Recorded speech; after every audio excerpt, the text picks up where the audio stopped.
This is Sarah Benson, the director, and Branden Jacobs-Jenkins, the playwright slash a rabbit. And I actually want to start with you, Branden.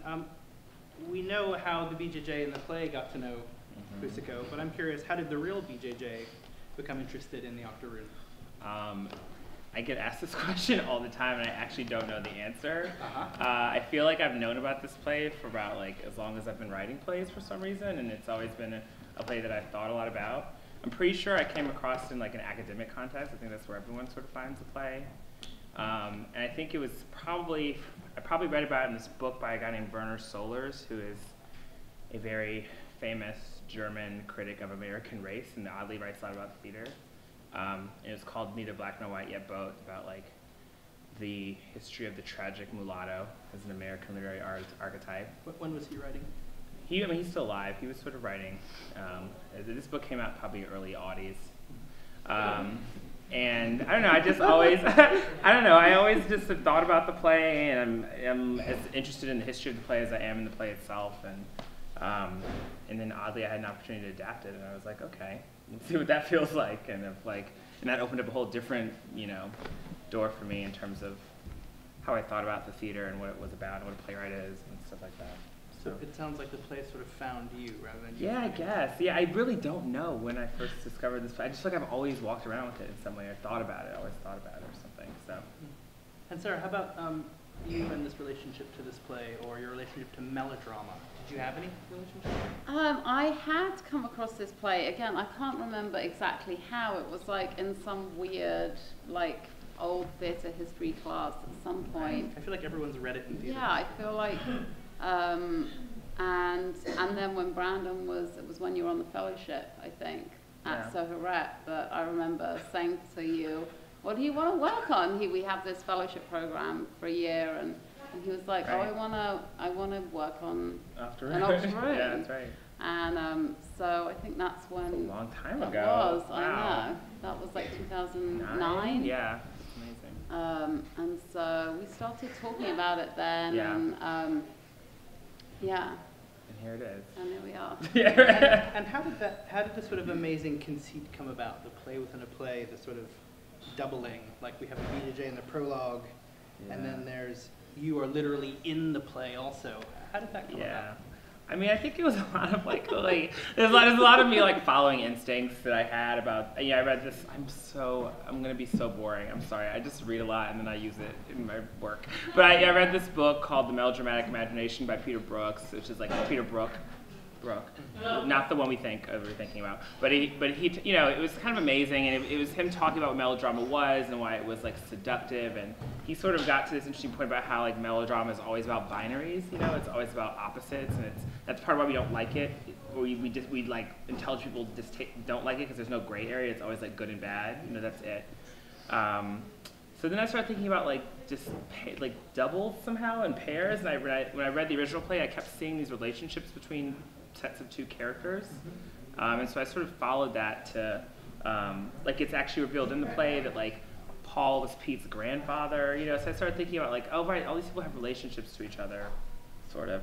And then I also, oh my god, it's so boring. And then I also was doing a lot of research around the original play, and Buchiko, the playwright, was primarily an actor. He got his start in acting, and he actually cast himself as Wanati in the original, and I was sort of mystified by that choice. Why would the playwright choose to cast himself in what is undoubtedly the most offensive? I mean, there are many offensive things about this play, but undoubtedly the most offensive thing about the play, he sort of made himself play that, and it's not a very big part, and so I started thinking about what is that line between you as a person in the world and you as an artist, and being an artist and making that your career, and the kind of blurry edges of that, and that was sort of my way into thinking about okay, what does it mean to put yourself on stage, or what does it mean to put yourself in your own work? Is it your real self? Is it a fake self? And that's how I kind of found my way into this idea of a playwright playing all these parts or something. I don't know. Does that make sense? Yeah, but literally two playwrights playing all of the parts. Yeah, right, exactly. Well, right, yeah. There was something nice about having, the weird thing about adaptation is you're kind of you like get really intimate with another person's process and their choices, and I would start cutting away at things I didn't like about his play and realize they were actually affecting other things in 40 pages away, and I was like, oh my God, this is so, I really have to like try to imagine what were the problems he was trying to solve, you know, in order to actually take it. So I did feel like I was weirdly collaborating with Butchko in this like creepy way, you know. How much of it is the original Butchko and how much is You know, it's hard to tell. I mean, I would say it's roughly like, I mean, in terms of plot, it's like 65%, 70% his plot.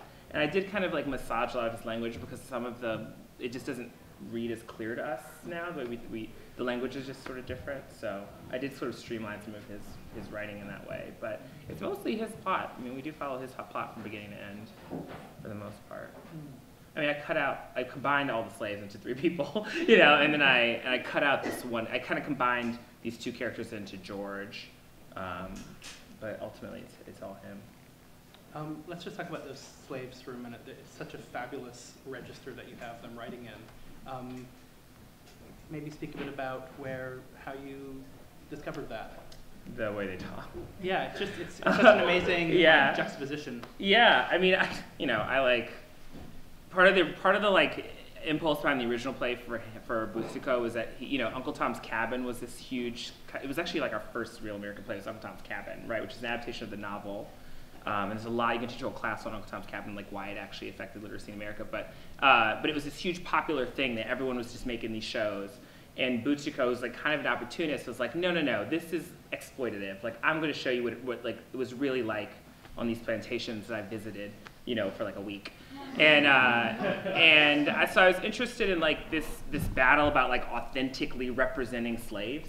In a theater tradition where like black artists weren't even allowed in the building, So it's like what? How are we fighting over who's like going to play the most real black person when there's no black people here? So I was thinking like about that kind of question representation, and then I was just I was struggling with the language because it sounds so fake on the page, And I was just like, why am I trying to like I'm doing as much of a disservice to these like people as Butchko is by like trying to imagine what a slave sounded like, So I was like, why am I trying to why don't I just make them sound like people that I know, or the way that I sound sometimes, and just let that be the conceit, It's like, I don't know. That's like that was where the impulse was. And of course, it's like super comedic and it's like troubling the register at times that they speak in, but like it's definitely like a voice I hear always in my life, and like somehow it's the way I talk to my friends. I don't know. It's weird. I don't know. Sarah, I want to talk about this an amazing design and what sort of work you and Mimi and the stage designer did to come up with these sort of incredible coup d'etats. I mean, it was so collaborative. Yeah. Like Branden was in like a lot of the design meetings too, as were Matt Fry, our lighting designer, Matt Tierney, our sound designer, everyone really. Wade and Cookie also came into the process, and so it was very much like a kind of group hive mind, I feel like. But yeah, I feel like we were sort of interested in this sense of the binary that's in the play, the mirroring, and everyone kind of having an avatar. We were also interested in this kind of peeling away that happens in the play. So I think those were 2 sort of visual frames that we kept kind of coming back to. And then also practically it wanted to start out feeling like it was in a shitty black box, like a one-man show this was it, We wanted to really, for it to feel like this was it, and then it sort of is like this onion where you keep kind of peeling back the layers, which I think is partly what Branden was sort of doing in the writing of it. So yeah, I think we started with this idea of things falling. Yeah. I think our only idea, honestly, at the top was to make a one wall fall. Yeah. And then we started to realize, it also became a practical thing of like, then we, how do we do the projection, and then, and then we started trying to figure out, this material, the cotton that we ended up with. I think it was just one design meeting, Mimi was like, maybe it should just be cotton. And she just like threw some cotton balls into the model, and everyone was like, oh, that's sort of really interesting. think we had any idea really exactly how the material would behave in this way. Yeah, so I think that was, I don't know. I thought it was really satisfying because it did feel like everything grew out of a conversation about the themes and like the story and our relationship to the play, and it sort of is. It does feel like we were just saying earlier, like if you try to trace one idea back, it's actually impossible. It's we don't true. know where. It's all become so involved. Yeah. I think the other image that I had really early on was that the actors would be in street clothes with just hair and makeup. So I think we both felt very early on that hair and makeup was like massively important. Obviously it's like written into the text. And it evolved out of actors being in street clothes with all of Wade's terrific work. But I think something of that concept still stands where, you know, the shoes don't change for the show, and so there's a sense of a lot of design living in the head and shoulders, really. I also love the sort of difference between the melodrama tone and the contemporary tone, and was wondering, you know, directorially, was there a change between them when you were looking at those scenes, or was it more of an organic join? Yeah, I mean, I think that's like a really live question that we're still talking about, you know. But I think, you know, I think what we've been trying to find is this sort of you know, the hard edges of melodrama. As Branden was saying, it's kind of science of like theater and feelings, which, you know, I'm just always interested in how people feel stuff in the theater, basically. And so we definitely kind of leaned into the melodrama, but I think we've been trying to find a way of not pointing at it or commenting on it, or, you know, I think it was sort of an overall thing with the design and with all of our work with the actors.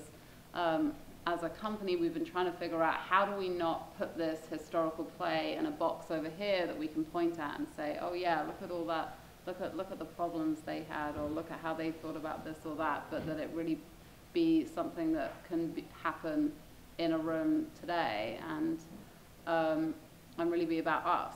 And so I think that we were trying to find a way with the melodrama that similarly we're not making fun of the characters or commenting on it, whilst it is very funny, you know, and the sort of Christmas of the melodrama is something that I think the company have done an amazing job of finding that and finding all the doubling and, you know, popping into all of that material whilst having it be something that they're owning themselves and putting themselves into, and that's, I think, when it really flies. So that's, I think, what we've been. I don't know if that makes any sense. I also think that there's something about the way we receive melodrama that kind of forgets that it was quite funny. Like, it was about hitting like every register of any feeling you could ever have in the theater in one show, you know, and that there were clowns and there were these sort of like comic, you know, broad comic moments interspersed with essentially, you know, a love story. And really, you know, even Shakespeare sort of, I mean, this is all kind of descended from commedia and like what we've learned about what we actually want from the theater, but you know, I think the only thing that they did in melodrama is like really drive home the musical aspect of it, you know, and that's when it became kind of tricky. Yeah, you know. And that's been a huge part of the work with the melodrama, is working with Lester, our cellist, and Cesar Alvarez to kind of create the whole score. So. Can I open it up to any questions in the audience? Do I have any questions? Yes. When you wrote this, or when you first read it, did you think it would be this much of a spectacle? Like even the layering of the onion, when you're talking about it, it's like you start out in a black box and it becomes this giant thing. Do you guys think this is how it would be? Like how do you perceive it as a director and you as a writer? Yeah, I think like when I kept imagining it, like I always start from the point of like what's the least I can do the play with, you know, which is feels kind of crazy now when it's like there's so much stuff, you know. But so yeah, I think I started thinking about a white wall and actors in street clothes and wigs and hair and makeup. But yeah, I think we found like we kind of needed all this stuff actually. And it's also honest too. That's what I like. Every part of it seemed honest and seemed forced. Can you imagine? I mean, I felt, I thought, I mean, I sort of always knew that, I mean, I also think I always think about spectacle for some reason, and like, it's just like animates my creative whatever. And I just remember always having a sense that I wanted it to feel like the space was always changing, or that like somehow as we moved through the world of the play, like, you know, I would joke about how like initially we were like, well, what if we had the entire like rises on wheels? We just like wheeled them around the theater, you know, or like we like got them, we had made them get up and move and like listen to some more seats, you know, we had a whole version. Yeah, like the Starlight Express version. Yeah, exactly. Yeah. And I was interested in like taking something very small and trying to just like keep folding it out. You know, that was like always the image I was working with. Was like, oh, it is a one-man show, but like it's somehow like the one-man contains stuff. Yeah, exactly. So that kind of explosiveness is definitely. It seems that explosiveness and sensation are such a key element of the play, and everything that you guys have done have really just amplified that. I think it's true. I think it's he's trying. Yeah, I think he's interested in feelings in the theater. Yeah, and like how much you can feel, given we're in like a 72-seat black box, you know, does that have to limit our experience? Another question? When in relationship to the play Appropriate did you write this? It just comes to mind the picture of the lynching, of course. Yeah, I sort of wrote them concurrently, and I think there's a lot of echoes. I don't know if I wrote them, I don't think it became conscious, the overlap, until quite recently, but I was definitely obviously reading the same books and sort of having the same thoughts, you know. Appropriate lives back at what took place. Yeah, and I mean, they're both set on plantations. Right. You see someone's butt. you know, there's all these strange, you know. I do think that I have been like moving through these two plays and this other play, My Neighbors, do feel like linked in a way that's, I've not quite articulated what that is yet, but I do feel that connection. And I was definitely excited about like premiering both in the same spring and seeing what they felt like in different spaces and different audiences and who would kind of come where, and, you know. And I like to think they're formally in conversation with the places they are. I mean, I wouldn't do Appropriate here. You know, no offense.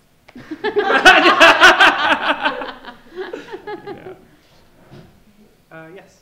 Can you guys talk more about the sound design, the mix of such a wonderful cello playing with like the other dance moment, which was amazing, or Southern Man during intermission? How did that all come about and where to go? I mean, I think we were interested. We knew we wanted live music to be a part of the underscoring, and we worked. When we did a workshop, we worked with a cellist, and it definitely kind of transformed how the text sounded and felt. So I think we were interested in in sort of amplifying emotion and seeing like how big in scope you can make the emotions, and that we found that the live music really helped with that. And I think we were interested in a kind of I don't know. Do you want to speak to the? Yeah, I mean, I think I mean, we had this really magical workshop, and I think I didn't understand until that moment how the play felt on top of music. I think when I heard the music underneath it, I was like, oh, that's like all these moments made sense suddenly, and like a floweriness in the language made sense, and you know. Yeah. Things really popped, right? Yeah, things really popped, and you were like, oh, right, like when you read, it's really difficult. I think the reason why melodramas get a bad rap now is that we forget that they're actually just descriptions of live events that were like very complicated visually, but on the page they feel really limp. They feel really like with wilted flowers or something. And I was like, oh, so something about this play is about like the tension between what you see and what you hear. You know, somehow that's where melodrama lives as an experience, and so that's what led us. I sort of knew that music needed to be a part of the melodrama space, and then I felt like, I don't know, something about I felt like I kept thinking pop music was important in terms of the like non-melodrama stuff. It just felt like that's like our immediate kind of language for feeling now or something, you know. And I was interested in like maybe how these things are like shaded racially or not, you know. And just the feeling of bass, like the feeling of like instrumentation that didn't exist back then. Like, what does that do to us now? What kind of emotions is that? Does a gravity drop? You know, is that a new emotion or is that a new feeling for us compared to this other stuff? So I think it was like putting stuff in counterpoint. It just felt kind of right. There's so many juxtapositions. I mean, one that I love is in the fourth act in the sensation scene, you know, at like the height when you think you're going to see a steamboat explode, you guys just like stop the show and it all decays. And it's such a sort of complicated device. At what part in the writing of the play did that come about? I guess when I realized we were never going to get a steamboat to explode, I think I just sort of was like, a lo-fi. Oh, yeah, it's never going to happen.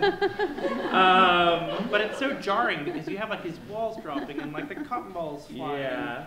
the body paint, and then just like nothing, and then this amazing lynching image. Yeah, I mean, I have to say that's something that if we found in the workshop, and I think we found in the, I think we all kind of walked into this process being like, we have no idea what Act 4 is going to look or feel like. Mm-hmm. We have no idea, and that's something like really, I mean, even now I'm kind of like, did we make this happen? It's pretty mysterious. It just sort of emerged over weeks of thinking and experimenting. I'm working with the actors. I think it was really driven. Yes, ma'am. But first I want to say with the boat, that was so interesting where the slaves were saying, we have to get ready to go to the boat. To go to the boat. That was very interesting and complicated. But anyway, I thought it was brilliant and funny and satirical. It was just amazing. I loved the rabbit. I really did. But I wanted to ask you, what characteristics of the slaves and the slave owners, what were you trying to portray through their comments, or what visual, intellectual thoughts were you trying to get across when you wrote the slave parts and when you wrote the slave owner parts? That's a pretty complicated question. I feel, because I think you just sort of follow voices and hopefully things emerge. I think that I was definitely interested in capturing what I imagine to be the just boredom of being a slave. Like I think that, I'm obviously descended from slaves. My grandfather was a sharecropper, and we would always think. I always think about how my family grew up in Arkansas. We were Arkansan. And we didn't run away. The Underground Railroad did not come to our family, and there was just a moment of just drifting west with the peanuts as we picked the peanuts, and just thinking about and yet I'm still here, I feel I love my life. So there's something about trying to imagine my great grandparents just hanging out on a farm, just shooting the shit, gossiping. I've worked in a cubicle, which is quite close to slavery in a lot of ways. Not all ways, not the important ways, but in ways that matter. And I think that I don't know, I just felt so much of the play is about work to me, and just our relationship to work, and how we allow it to make us who we are, and dictate our personality and our sense of ourselves. And that's essentially what slavery was. It was a very awful form of work. That affected the way people related to each other and the way they could relate to themselves. So, and in terms of the slave owners, the trick of the Buchiko is that it's actually, there are no slave owners. Everyone who is the owner of a slave is actually a transplant. So you have this guy George who grew up in the North and then went to Paris to study art, and now he's back to run the plantation. And then you had these overseers who are both from Massachusetts. So he kind of very cleverly didn't actually put any real Southerners on stage who might be judged, and that's part of the trick of what the play was initially.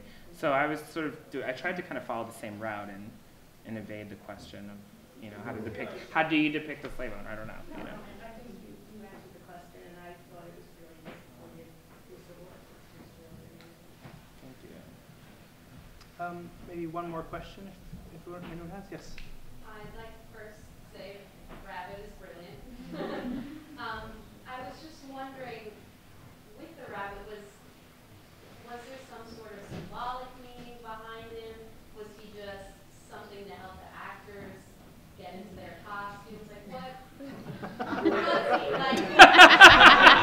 Who the rabbit was to you? Mm-hmm. It was a lot. It was all those things, That's what you do in the theater. You solve problems. The rabbit for me emerged out of I did try to write a play with animals, and they wouldn't let me. People wouldn't let me. They all accused me of writing like Brer Rabbit tales, which is crazy. And then I took all these plantation chores while I was researching this play Appropriate, and I went to a plantation that's actually very close to where this is based. And I found out there that like the Brer Rabbit tales were originally collected by John Chandler Harris. The Uncle Remus tales were collected at a plantation near where this is set. And I was like, that's such a crazy kind of coincidence that like these two, that one, this like weird form of like black folkloric literature and this kind of like insanely problematic drama, you know, were kind of born of the same soil. So I was like, what would it mean to kind of put those in the same dramatic universe? And, you know, there's like Alice in Wonderland references, which maybe aren't helpful. And, you know, and I just also wanted, you know, I also just wanted to have like, I just wanted to think about animals on stage, you know, like what is we're all kind of animals. We're all sitting in this room, we're animals. And somehow that's actually the link between all people or something. I don't know. We also had to cover as set changes, like, and costume changes, so it all worked out. You wanted to talk about animals and not have a literary manager talk back at you. Yeah, exactly. I just want to talk about animals, guys. That's all I really want to write, you know, fables. Guys, I just want to say that if you're interested more in those Brer tales, in the book of Octoroon, which we sell in the lobby, we have a few of the Brer Rabbit tales in the back, and they're kind of amazing to read. It's really this wild, tonal thing. It's sort of crazy. But I just want to say thank you, guys. Thank you, Branden. Thank you, Sarah. Thank you.